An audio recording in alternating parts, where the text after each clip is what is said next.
What I wanted to do this year is to try to be in a little bit of a different paradigm about how we talk about that. And part of the reason that I wanted to do that is because the paradigm is different at the Capitol. There are some really interesting and important tensions and political dynamics going on in our state, and they're very much present at the Capitol.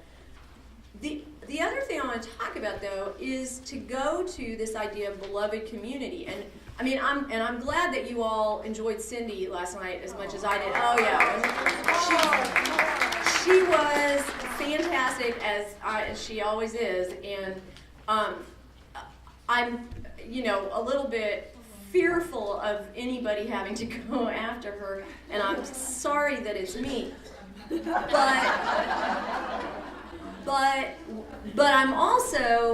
I deliberately wanted to line up these presentations this way, because what I want you to do now is think about what she talked about beloved community and all those ideas about irreplaceability and the essentialness of every single one of us.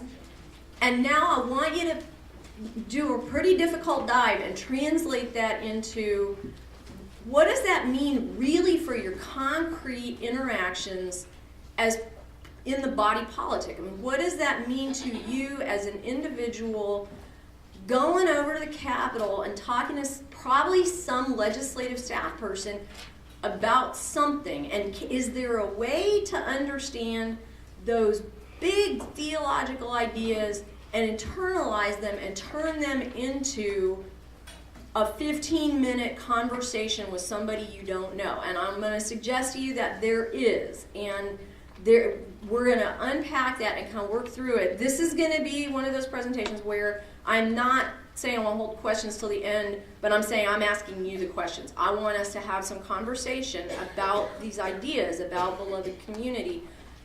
And at the end, what I hope is that you will have, look, legislative visits can be really good or really bad, and you can get all kind of wound up with making sure that you know exactly the topic you want to talk about, and you get there and the person you're talking to doesn't want to talk about that topic, and you can decide that instead what you're going to do is just go over and kind of introduce yourself and meet these people, and it turns out that they are not really that interested in meeting you. They just want to know what you want because they're really busy, and all of your best plans you can be kind of flummoxed by the whole thing. And I mean, ever it happens that you go and you just come back and you think, God, what is the point of this exercise? There are other times that you go and you have pretty limited expectations. You may think, I don't like the person who represents me. I don't probably like any of their staff. I'm pretty sure they don't like me. I'm pretty sure we don't agree about anything. I'm going to go over because Texas Impact said I have to go, and I got this form, and they're going to fuss if I don't get all these forms back. And you go, and lo and behold, the person turns out to have grown up in the church that you go to, or turns out to be in such need of some pastoral care that the thing you end up talking about with them is not anything like what you thought it was going to be. You can't guess. You can't guess what it's going to be like. So it's a little bit, how do you even prepare for that, right? And it's also tempting then not to prepare. Just to think, I'll just come wing it. We'll see how it goes. I got all this stuff. It's all up here. Well, I'll know it when I see it. That is not, sometimes that is just great, and if you're inspired, then it'll work out great. If you are not inspired, it'll fall flat on your face. So, and I tell you all this because I have had every single one of those things happen to me. So, are you okay. So, what we're going to talk about is faithful witness and how we could think about creating the beloved community through the activity of legislative advocacy. So this actually is a description of the beloved community. It's not Martin Luther King's words, it's the words of his wife. Years later, after he had died, Coretta Scott King said, this is what he meant.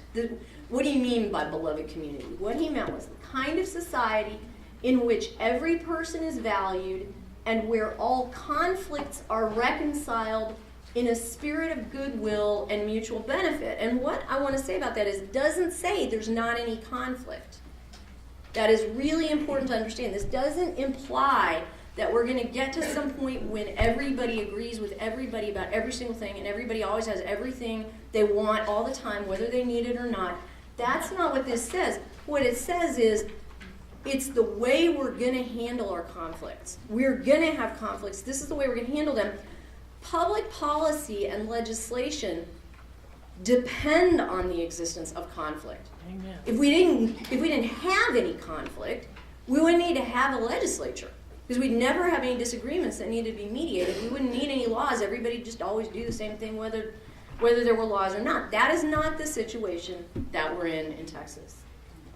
In Texas, we have a lot of conflicts. When some of them are conflicts that you know and experience all the time. We have conflicts over money. We're going to talk about money this morning. We got some big conflicts over money. We got conflicts over regulation. Who's allowed to tell who what and how much they can do. We've got conflicts over redistricting and legislative representation. We've got huge conflicts over immigration. We have conflicts over the recent elections. I'm just going to ask for a show of hands, and if you are uncomfortable, nobody's taking names. How many people are totally happy with every single outcome of every single election that happened that you participated in this year? Everybody's just hunky-dory, and it all went exactly like you wanted it to. It seems like nobody. And I'll tell you what, there's 150 of you in here, there's 25 million people in Texas. Seems like none of them either. Nobody's happy. Nobody's happy with the political situation. People are not happy. There's huge conflict over political rhetoric. How many of you have read about, either you've read something that you felt was inflammatory or inappropriate or made you angry, or read that other people read that and it's making them mad? I mean, everybody knows that political rhetoric is a huge topic right now. Crime and punishment. We have a huge conflict over how we're handling crime and punishment in our state. We have a huge conflict over how to educate our children, which is one of the core things the state is responsible for doing. What this leads to is concern that we are not behaving like the beloved community that we want to create, right? As a state, we're not behaving like we believe that we're essential, that we're irreplaceable, that we're beloved. So what I want to do is unpack a couple of words. The first word I want to unpack is the word community. So community is a pretty interesting word. It comes from two Latin roots, and unity is not one of them. Unity is not the root of the word community. The roots of the word community are com, which means together, and munus, which means it might mean gift, or it means exchange. It means something of value that gets traded back and forth. What those two roots say when you put them together is that what community means is share together. It has to do with the way we share our existence with each other. So let's just pause on this slide for a minute and talk. What do you guys think are characteristics of a robust community? What do you think are characteristics of a community that's gesturing towards the beloved community? Just yell out or raise your hand or whatever. What do you think constitutes a robust community? Yes? There's back and forth communication. Back and forth communication. The people are communicating with each other. What else? Open doors. Open doors. Respect. What else? Listening. What else? Huh? Thriving. I love that because I had that on my cheat sheet in case nobody said it. Thriving. What else? Basic needs are met. Basic needs are met. What else? Fellowship. Fellowship. Anything else? Diversity. Service. Diversity. What about decision making? How do decisions get made in the beloved community? Yes. Compromise. How else? Name me some other ways decisions get made in the beloved community. Cooperatively. We make them together, right? Are they good decisions? Why are they good decisions? Because we made them together. That's right. That's right. So we have some ideas about what we think it would be like if it was healthy, right?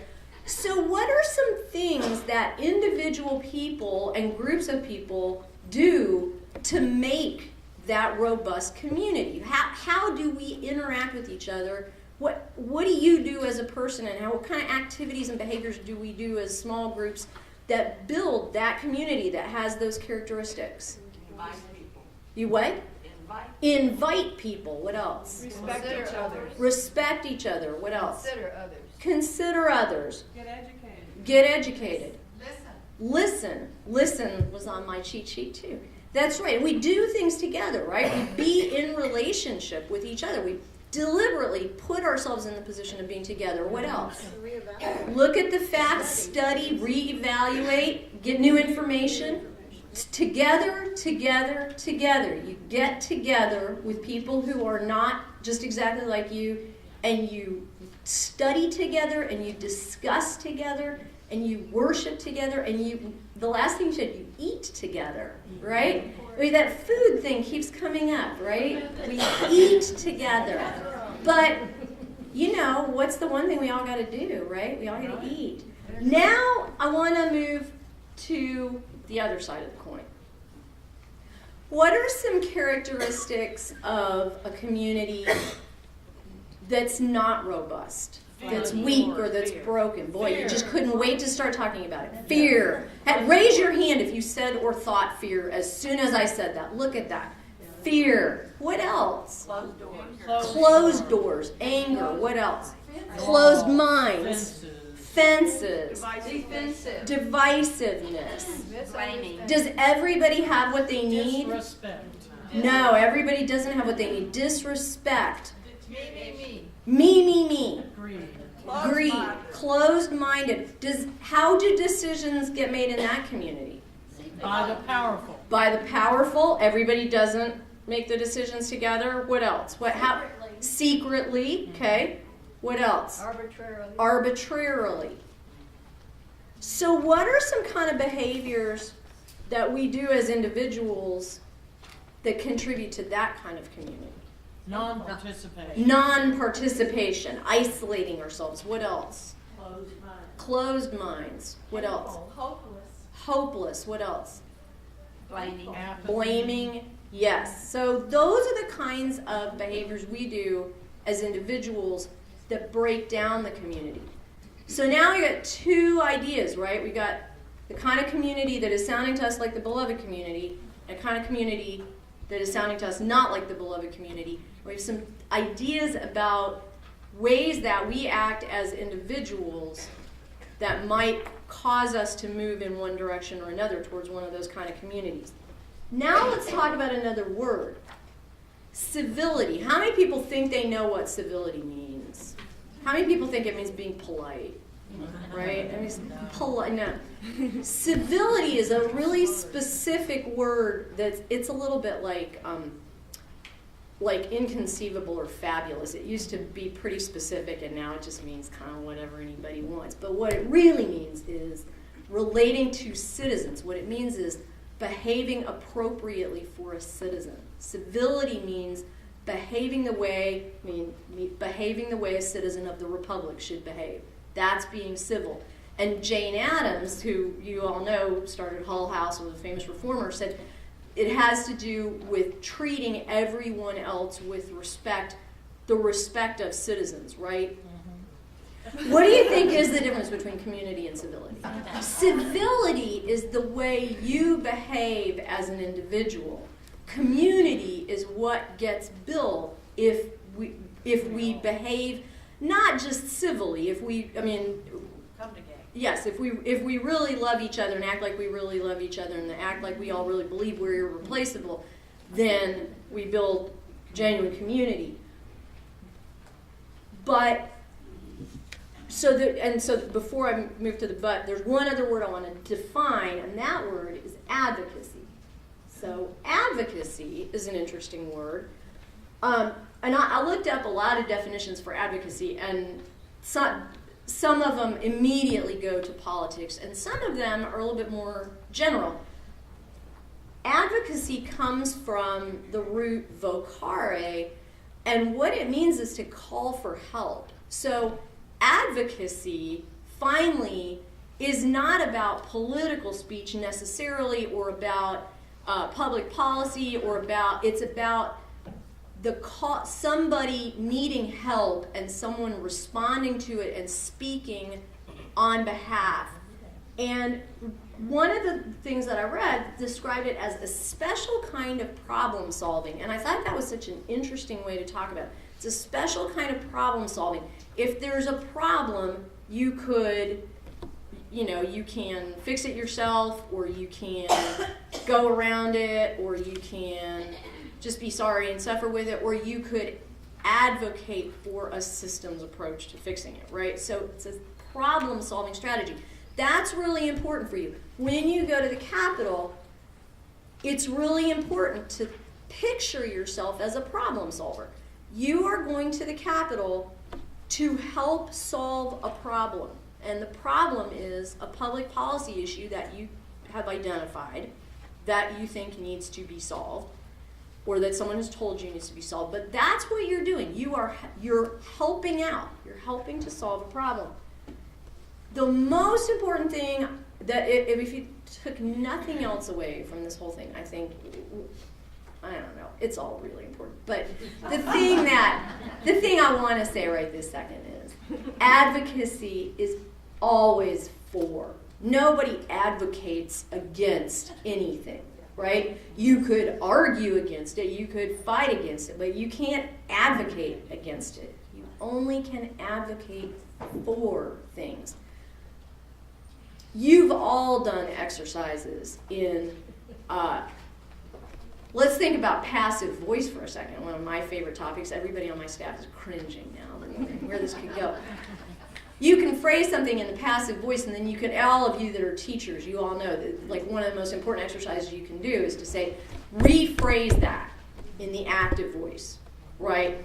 Rephrase it so we can see who's doing what. Let's think about advocacy and that same sort of turning something on your head. You're thinking there's a problem and you're against the problem. You're for the solution to the problem, right? So when you are talking to legislators, you're not going over there to whine about something you think is wrong. You're going over there to talk about a solution you think would be right. Okay? So that's what advocacy is.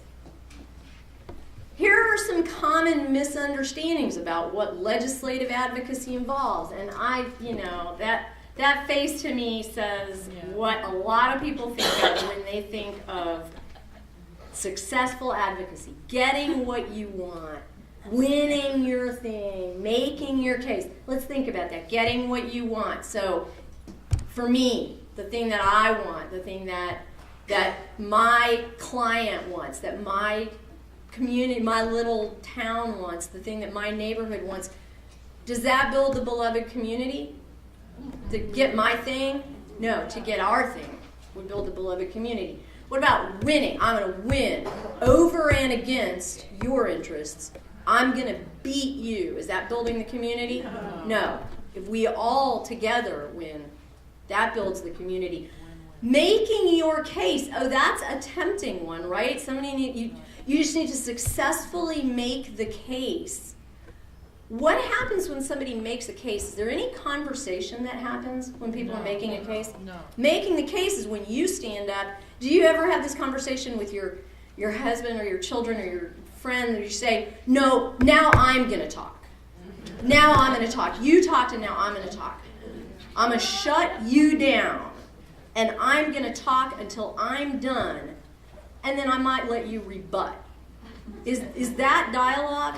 So we're not making a case. We are having a conversation about something that involves both of us. Typical lobby advice. Typical lobby advice is things you learned in kindergarten, right? Be on time. Wear clean clothes. Don't hog up all the conversations so the other person can't get a word in edgewise. Take good notes so you remember what you said. Don't tell lies. Don't make stuff up on the fly. Be sure you say thank you. Do what you promised. If you said you were going to send them some information, be sure you send them some information. You're all grown-ups. You all know that that's true, right? That's the way we treat each other. We do all these things because we're grown-ups and we respect each other, right? You need to do them, but that's the starting point. That's not the core of a good legislative visit. Just being dressed up and being on time is not going to make you feel like you got a good experience. Instead, let's think about how you would use a lobby visit to build community. How you can use a lobby visit to build something instead of get something. So instead of thinking in terms of a commodity, that you're here to get something, let's think about an activity that you're going to do with the person you're meeting with, and that activity is a building activity. First, you're going to create the kind of a narrative about the kind of community that you want to live in with the person you're meeting with. You can create that narrative in your head. You're going to create a story in your head about the kind of Texas that you want if I'm having a meeting with Emily, the story in my head is about what kind of Texas I want to live in with Emily for the rest of our lives. What kind of a state do we want to live in together? I have a hope for the kind of state that I want us to get to live in. I'm going to tell her about that. The other thing is, I want to find out what kind of community she wants to live in with me. And if I'm not in it, then that might be my starting point for conversation, would be, but I want us to live in that community together.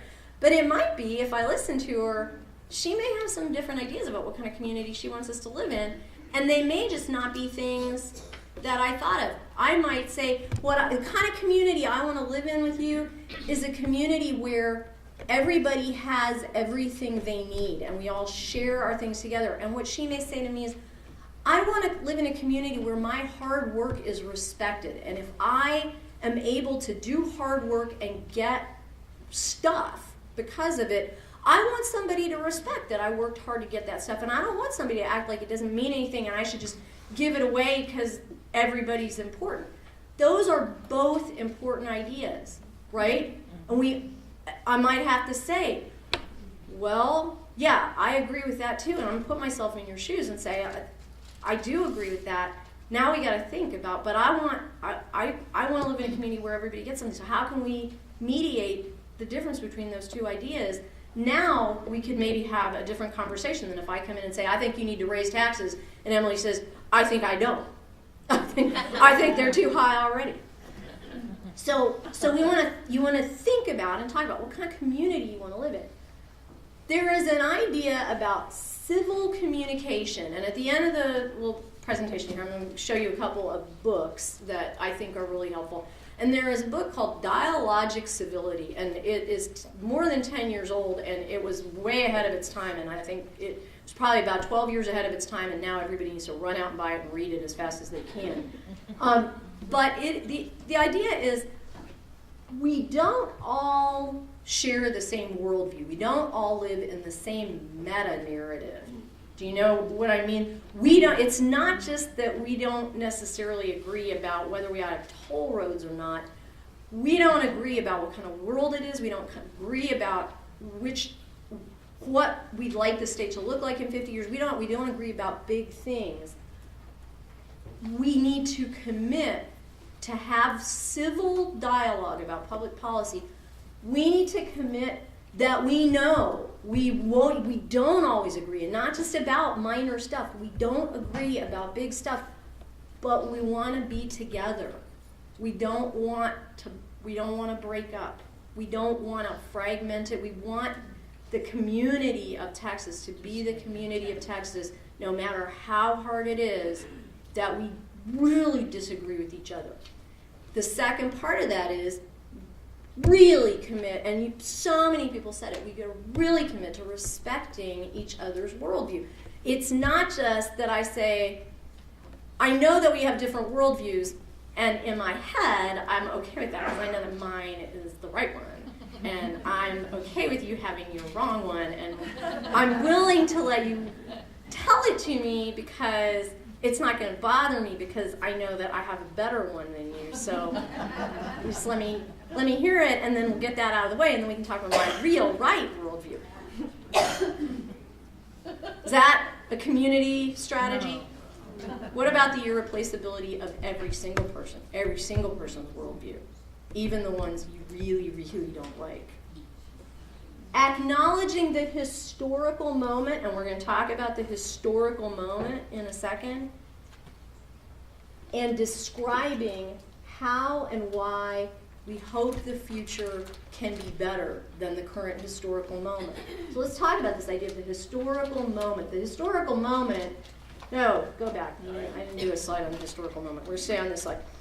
The historical moment doesn't mean what's going on in the news necessarily right now. It means, what's this period like that we're in? A lot of times, one of the things I say a lot is, it would have been fun to be in the Renaissance, right? It would have been fun when everything was new and opening up. And what kind of time do we live in right now? What are some characteristics? Tell me some characteristics of the time that we live in. Change, a lot of change. What else? Fear. What else? Affluent? I would say Okay, for everybody in this room, but not for everybody in the world, right? Shrinking of resources. Perceived shrinking resources, right? Mm-hmm. That doesn't always go with our biblical ideas about abundance, but we perceive shrinking resources. What else? Depression. Mm-hmm. Depression of economically and also depression emotionally, right? Two kinds of depression. What else? Oppression. What else? Huh? Violent. What else? Mistrust. Rapid communication. Can we say fear again? We can say fear again. You can say fear as many times as you want. Fear might be the shared meta-narrative for most of the people, certainly most of the people in the United States and probably most of the people in the world. Fear might be the one shared story that everybody has right now. Fear of what? Fear of change, fear of the unknown, fear of loss of what you used to have, fear of people who might take it away from you, fear of systems that might take it away from you. Fear. With fear goes an inward turning, an alienation from the things you're afraid of, a self-absorption, and then finally what ends up happening is we become cynical, right? So a lot of social scientists would say that the historical moment that we live in right now is that we are cynical. Don't see any possibility for change, don't see any possible good outcome. Is that what you hope for the future? No. What do you hope for the future? The kingdom of God. The beloved community, the kingdom of God. Is there fear in the beloved community? Yes. There is. Oh no. I thought you meant fear of the beloved. Oh, yes, of course there's fear. Yeah. Who fears the beloved community? Those who. The people in power. The people who are currently in power, the people who are afraid. What are some things that you hope for? I want to go to every single table. I want somebody to tell me something that you hope for the state of Texas, for the historical moment that will happen in 25 years, or 10 years, or 5 years, or tomorrow. So to start here, I'm going to point at you. Somebody say, what's something you hope for the historical moment that comes next for the state of Texas? I hope for a sense of reality. Sense of reality. We can afford the good things we want. Okay? Where we can afford the good things we want. What next? Somebody. What do you hope for? Mass transportation throughout the state. Mass transportation throughout the state. What do you hope for? Security. Financial security? It doesn't have to be financial. Border security? Security. Feeling of security. Are you pointing at our table? Sure, I'm pointing at your table. God, I have it in my head until you pointed at it. Full funding for schools. Full funding for schools. I was going to say That everybody has everything they need, not necessarily everything they want. That everybody has everything they need, A not living necessarily everything they want. Yeah. And that they know the difference. What else? A living wage. A living wage. What else? Back of the room. I can't see the tables. Affordable health care for everyone. Affordable health care for everyone. What else? A sense of being part of the world and not just our own geographical space. A sense of being part of the whole world and not just our own geographical space. What else?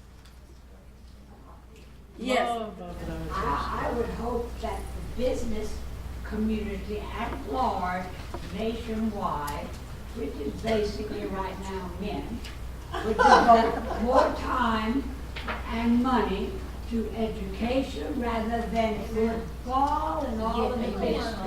That is a complicated thing to try to restate. I don't know. Anybody else? What about over here at this side? Okay, Enid and you and let's somebody there. Y'all in the back of the room. Huh? Civility and discussion. Civility and discussion. What else? A future where our future generations live as well as we do now. What else? Jobs for the United States. Huh? Jobs. Jobs for the United States and other people. What else? More constructive security and guidance for our young people. More constructive security and guidance for young people. Youth especially. Development of robust urban food production system. Development of robust urban food production systems. Oh, we love that. So, Over here. yes.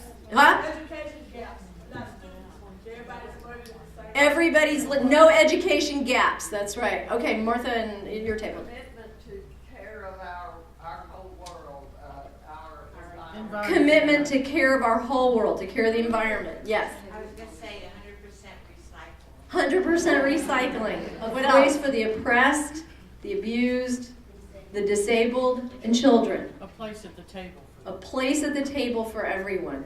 Less violence. Less violence. Morality. Reduced corporate power. Reduced corporate power. So I'm going to say I wrote down 3 things that I hope for the future. And it seems like they go kind of with what the things you guys were talking about. No fear. Everyone feel loved. That everyone feels loved. And shared abundance.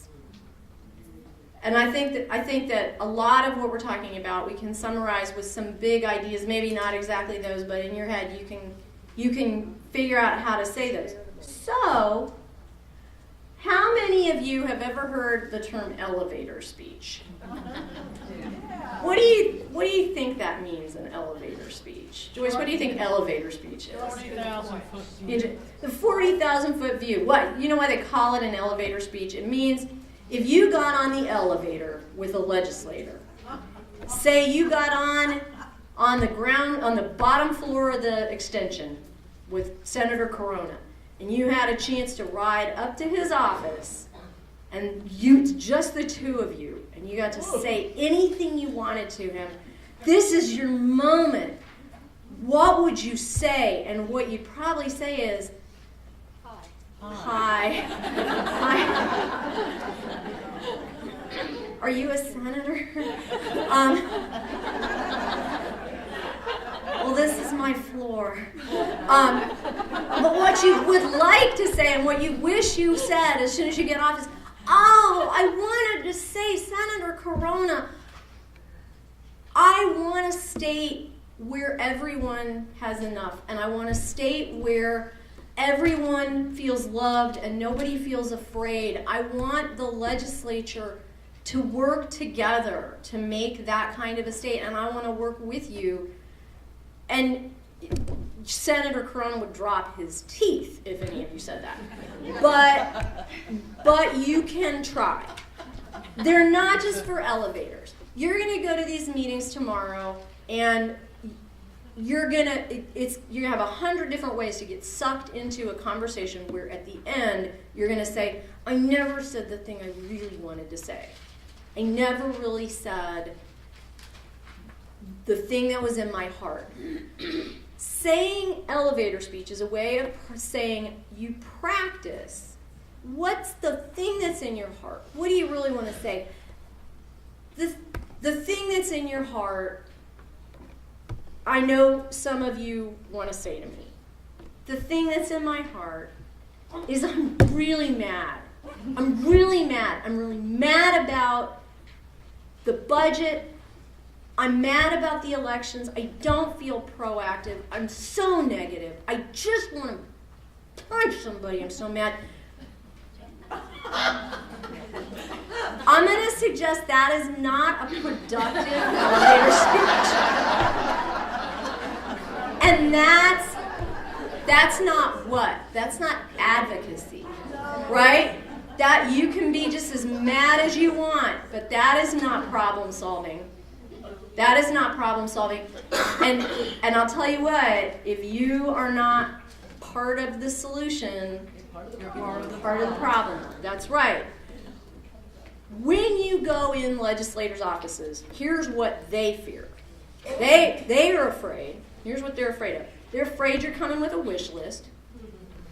They're afraid you're coming to chit-chat. I saw your mother at the HEB.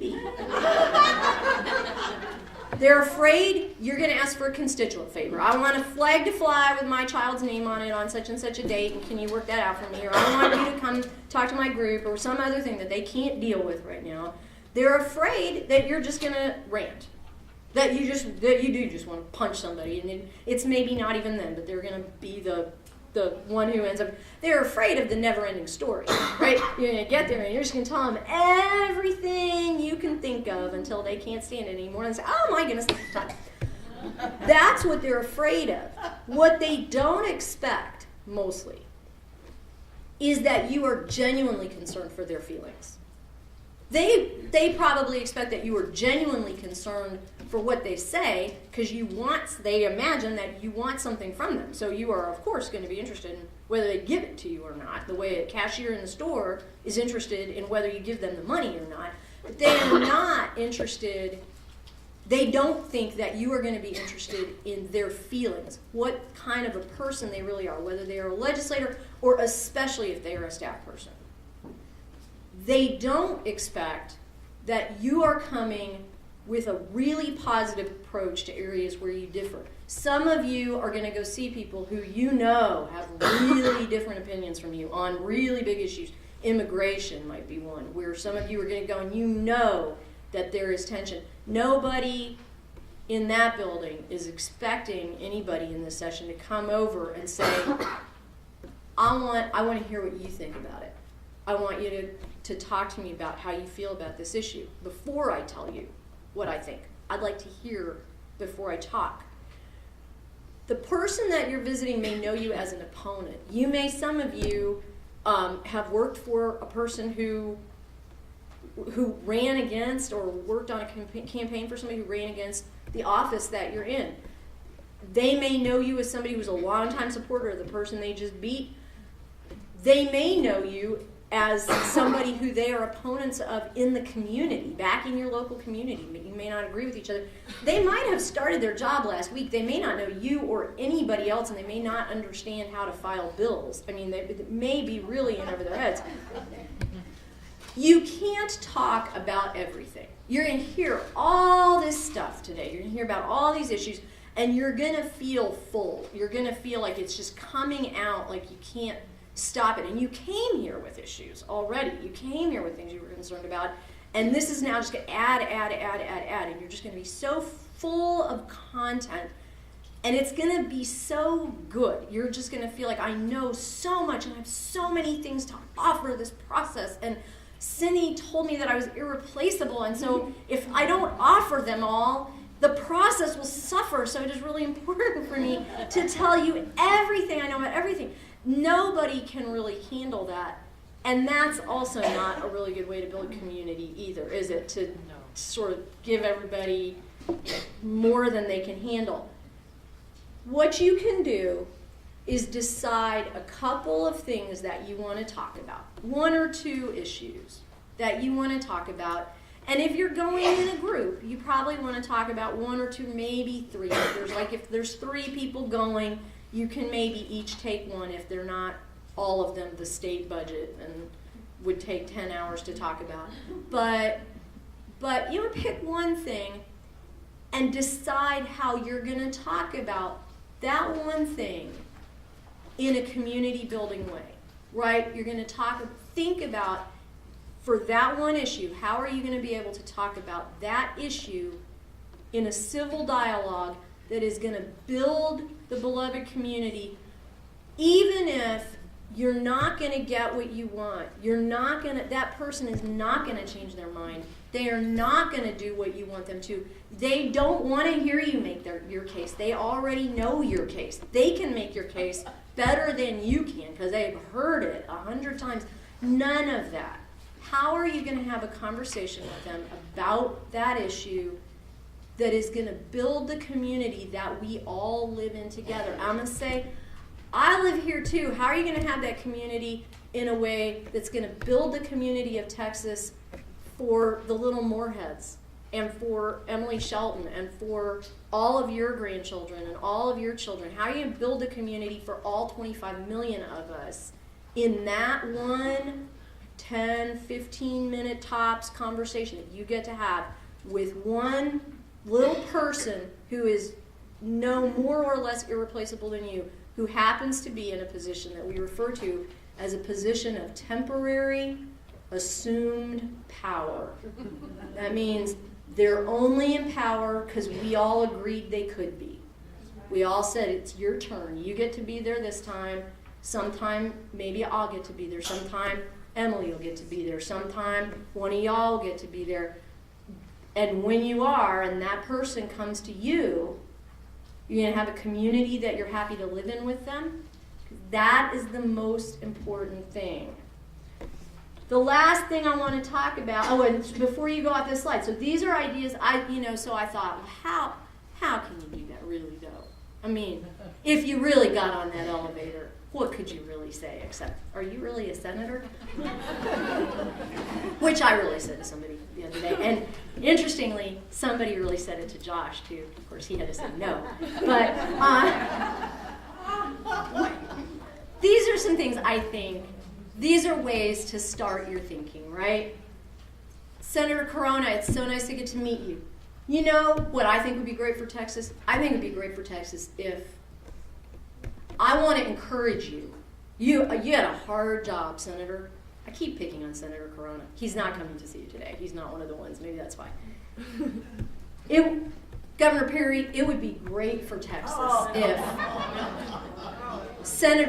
Lieutenant Governor Dewhurst, I want to give you encouragement because you have a really hard job. What I want to encourage you to do is Representative that I called an ugly name in September when you were running against my friend.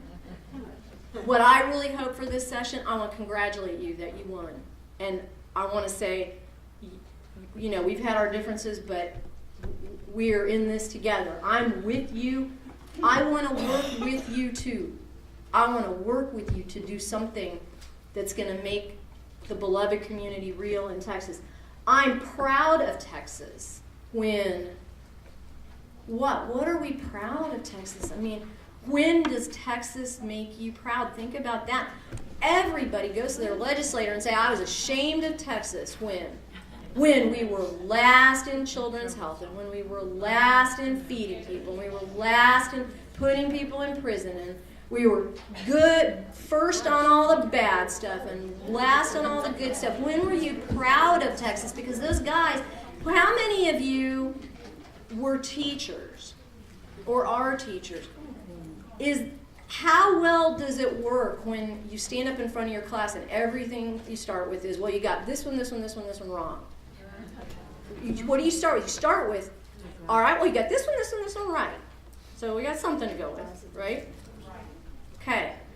The last thing I want to talk about is, so you're here, let's move on to the next slide here. You're here for, 2.5 days, and you're going to go back home, And you're going to have all this stuff still, right? And you're going to want to, oh, I learned all that stuff. And then you'll get home and you'll have your binder, or you'll have all the stuff from your binder, and you get in the door, and what you're going to want to do is share all that information with all the people in your community. And you're going to want, this is going to be life-changing for you. The first thing, though, if you want to just listen to the messages on your answering machine, and then if somebody called and you really need to call them back, you could put your binder stuff in a drawer so that you don't lose it.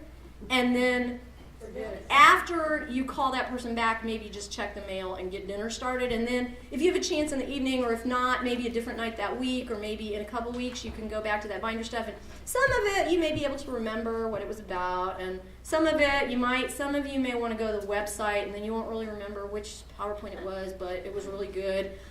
So, the biggest thing that we want to encourage you to do when you get home, don't forget us, I guess, but don't forget about the beloved community, right? Don't forget that you're irreplaceable, and don't forget that this is not just one interaction. You are here one time for this one little moment, and you get to have one special kind of interaction at the Capitol.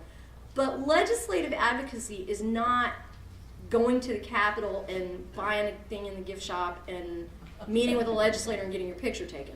Legislative advocacy is being a citizen all the time and having civil dialogue every day that builds the beloved community. And you can do that with everybody in your life.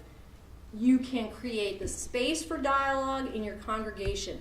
We're going to talk about that around immigration a lot this afternoon. The same way that we're going to talk about it with immigration, you can do that same stuff with all these other topics. And the controversial topics, there is no way around them. There is no way over them. You can only go through them. You can only get to the other side by having the hard conversations. Keep your narratives phrased in the positive. Boy, I'll tell you, the budget and some of the other things that happen, you're going to be mad. You're going to be mad all spring. And you're going to go home all full of the beloved community. And by this time next week, you're going to be all full of partisan rhetoric and all the snippy things people said to you at church and in the grocery store, and people that you really agree with, and some letters to the editor, and something you just like to tell somebody. Don't. Keep your positive narrative. What do you want for Texas? What do you want Texas to be like? How do you hope we will be? Not what are you snippy about that we are right now, right? Keep it what we call aspirational. What are your highest aspirations for what the state can be like? And finally, keep listening to those lawmakers. There are people who came to the Capitol who didn't understand anything about what they were getting themselves into. They didn't understand. They didn't understand how to get a parking place, let alone how to vote for life and death legislation, right? They didn't really think about that when they said all that stuff in that campaign, that they were actually going to come here and people could die if they made the wrong choice, if they pushed the wrong button. Somebody lived, somebody died. They didn't think about it that way. Today, we're talking about a partisan issue. The Senate's all, partisaned up. You keep listening to them. They're going to say, I've learned things. I've changed my mind. You listen to legislators that have been here for a long time. Most of them, a few of them have, harden their hearts, right? But most of them, the longer they're here, the more they say, it is not as easy as you think it is. These are complicated topics. It's incremental, right? We make incremental change, and you just work with the other side all the time. And listen to the other people in your community. Listen to how they may change their opinions over time too. And work with people to pull out what's good. Don't let yourself be part of the local narrative that hardens people into what's bad. Don't be part of the conversation that draws a sharper and sharper line and makes people more and more feel like either you're with me or you're against me. You're going to either be on this side of the line or that side of the line. Is there a line in the beloved community? No. Only a big circle around the whole outside of it, right? I mean, there isn't a division. And the more that you let yourself buy into the local media and your local opinion leaders' narrative that there's a line, the more you are taking us away from that beloved community. The last thing I'll do is just show you, these will be things that we can make available, the names, not the books themselves. But these are all books that, some of them you've maybe heard of. Habits of the Heart is a very famous book that probably a lot of you know of. Bowling Alone is a famous and fun, or more lighter written book. It's not necessarily a fun topic. American Grace is brand new, How Religion Divides and Unites Us. And Better Together, Restoring the American Community. All three of those books are written by Robert Putnam, who is a social scientist who is currently his ideas about American community. And, these are people who probably aren't going to use the term beloved community as much, except for this next one, Christopher Lasch. But when you read it, you'll know that's what they mean. You'll know that's what they're talking about. The True and Only Heaven is a really interesting book. It's a little bit of a dense read. You probably wouldn't read it all at one sitting, but boy, is it good. It is an exploration of how we got this way, starting from the Pilgrims. How do we ever get to be in the historical moment that we're in right now? And then this last one, Dialogic Civility in a Cynical Age, Community, Hope, and Interpersonal Relationships. Again, I mean, Run, Don't Walk. This is a book that is essentially an instruction manual for how we can be leaders in our local community in changing the nature of the conversation to bring about beloved community, not to take down some of the divisions that we've put up.